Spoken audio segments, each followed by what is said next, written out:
Well, that's a great shot right there. Just some fun things. I want to remind you all out there uh, of this, which could be yours. It's part of the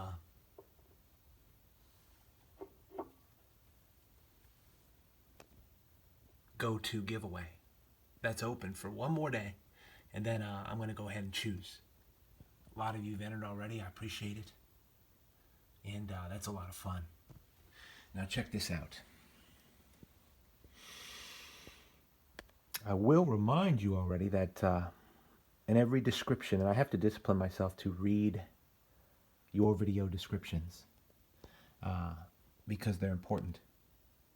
We make the effort and what have you, so I actually discipline myself to, if I watch one of the videos, and I often do my research and do my time to check as many of you out and your channels, whatever you want to share, post, or what you find, and what you have to say in the descriptions. Now, I share some links, so make sure you consider those.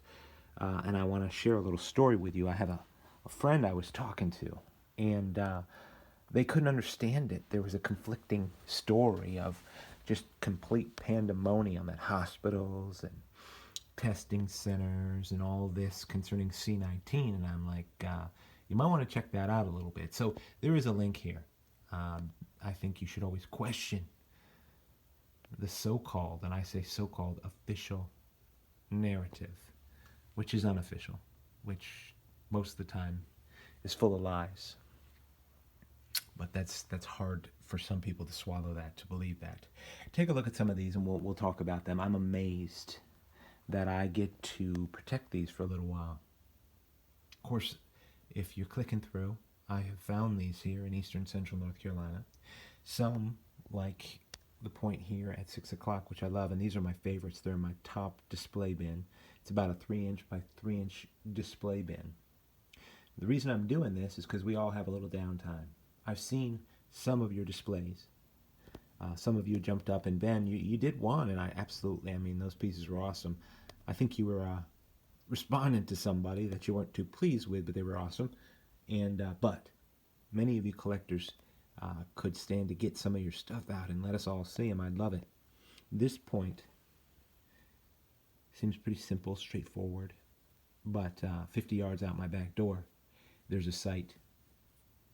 Don't know if it'll ever be collected again. They may change their mind and plow the whole soccer field under, and because it doesn't necessarily belong to a school, but it's sort of a recreation area. But I do know that underneath that soccer field, which they didn't use a whole lot of foundational equipment to really dig it deep and lay the foundation for the field. They just worked at seeding it for the most part and getting it together for a sort of a community soccer field.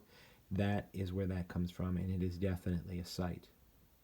Some other great pieces have come from there. It's a 6 o'clock piece. It was a good find. Again, I know there's a lot of you out there. I get your comments from these, and I really appreciate it. Listen, if you guys got your favorites out or got some of your displays out, it's better than the museum for me or for some of you. The museum, you don't get the person who found them to tell you a little something about them. Like, this comes from Notchville. Maybe about, I don't know, 4 or 5 years ago. It's rhyolite. This bin here, as you can see, look at this. It's a bin that hosts all of these rhyolite points and big points. Every one of them fashioned for an atlatl or a hafted knife of some type. Look at this.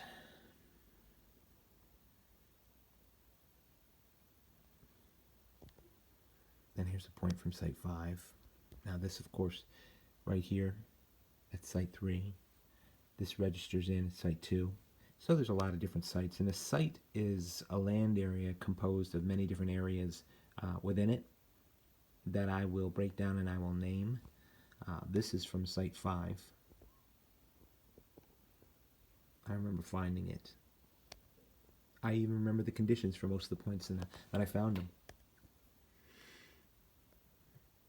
Like this, from Site 5E.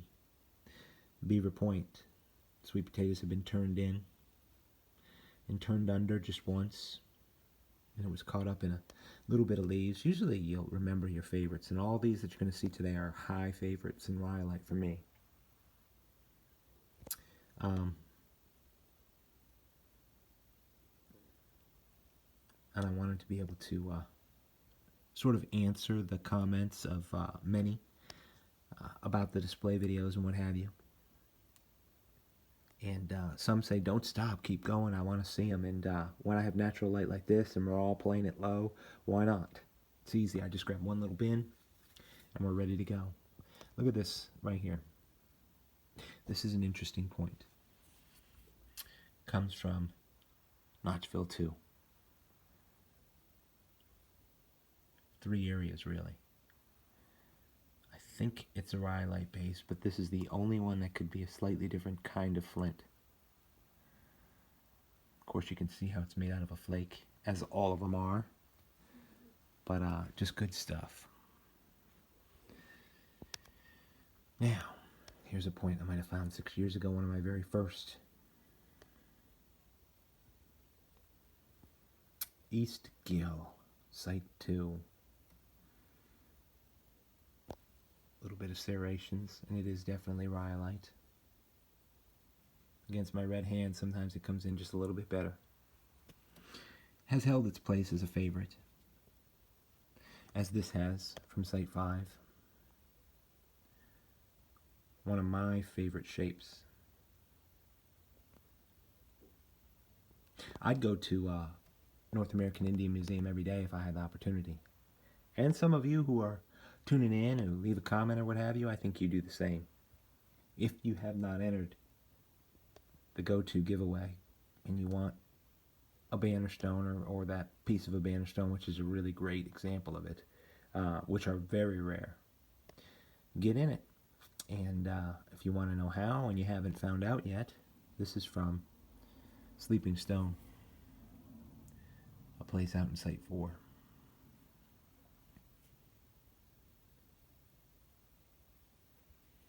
I'm just fortunate.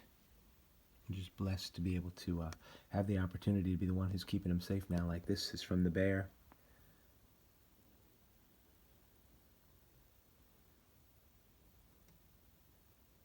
Perfect. Bears in Site 6. This is really early find. I found this probably, I don't know, maybe 5 years ago. I haven't been collecting that long, everybody. Some who are watching, even who come by this and check these out, you guys have been collecting for 30 years, some more. It's crazy to me. I can't even imagine. Now, this piece right here came from Riverdale. It is unique in that it is a, uniface? There's the flake.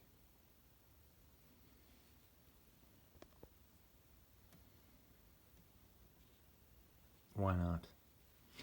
I found a clear example, and actually the first, see if I can do it. Hang on a second, I want to show you. This would be worth your while. We're taking our time. Look at right here.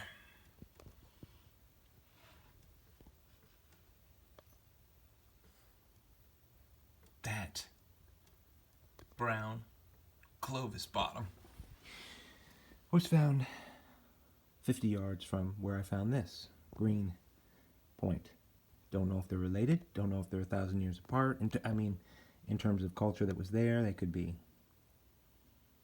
much more apart, but I know there was a culture there that was there for a whole bunch of different cultures probably. Time is an ideal spot on the river. Now look at this piece. Coyote Pass.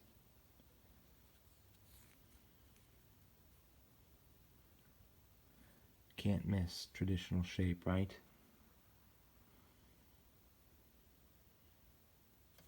So I'll do my best here. Look at this piece here, which came from Opening Sands. Oh, that's what it was. Ben had, and I just say Ben, he had an awesome point. I think it was a dovetail or something he had up there, and he showed it, and this is a great point. Love the shape, traditional arrowhead shape. And it's got an old break, fairly old, I think. And he had a break on a little nip off the top of the dovetail, and he made the passing comment that he's never going to get it restored. I happen to completely agree with that. There's a lot of these that have nicks and little chips and things like that here or there, and I just can't even imagine in terms of the way I hold or esteem a North American Indian artifact. Look at this piece from Hidden Hill. And getting a facelift on it. It's sort of like plastic surgery. Definitely don't agree with it. I don't actually believe in it. And, you know, a piece like that up there was just missing the tip, or some others. I mean, if they're really bad breaks, they find a great home in a whole completely different display. I could have got those restored. I mean, look at these. Look at the age difference in some of this stuff.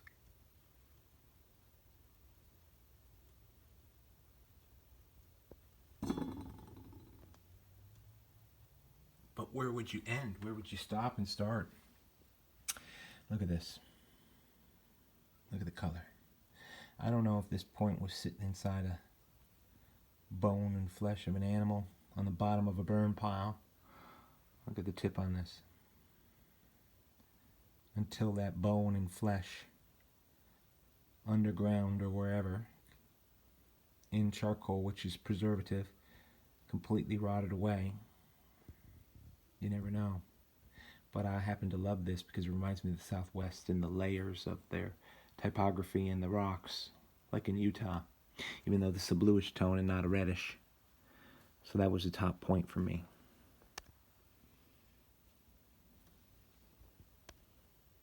This was found nearby at in Site 2 as well. Sort of a perfect Marl Mountain.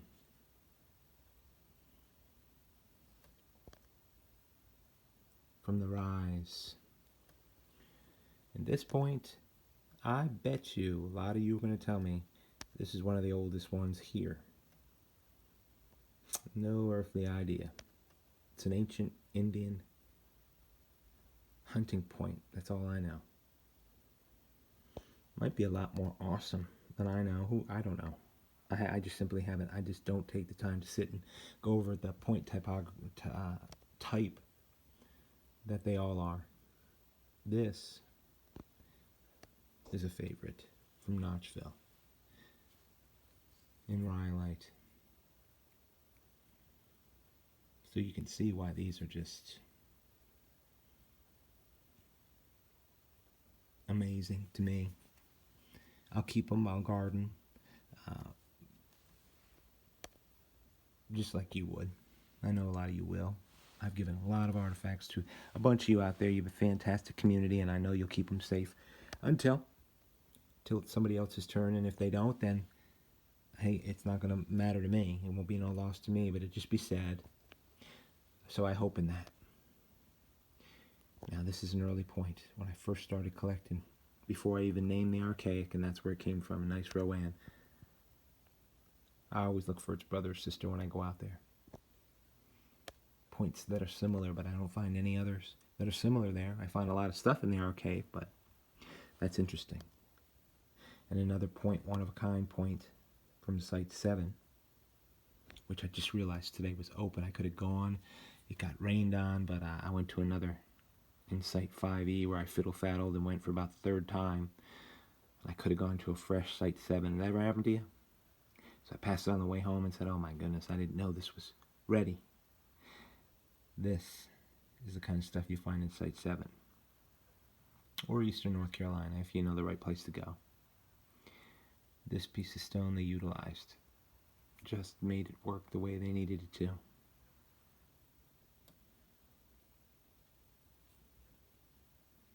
I'm amazed I haven't dropped anything. Now, just wanted to bring you in a nice, relaxing, comfortable museum tour of all this stuff. And I got it all in. sure I took some extra time, but some of you like to relax and just see some great artifacts and maybe take your mind off this world, a lot of the idle and foolish time that people are wasting on care and on worry and on anxiety, which you need not to do. We don't need to do that. Tell me, what's anxiety going to do for you? What's worry going to do for you? What's it going to add to your life?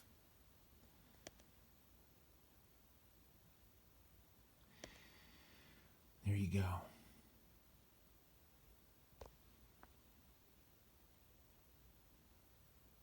Hope everybody finds out there. And that right there, that's Indian Trace.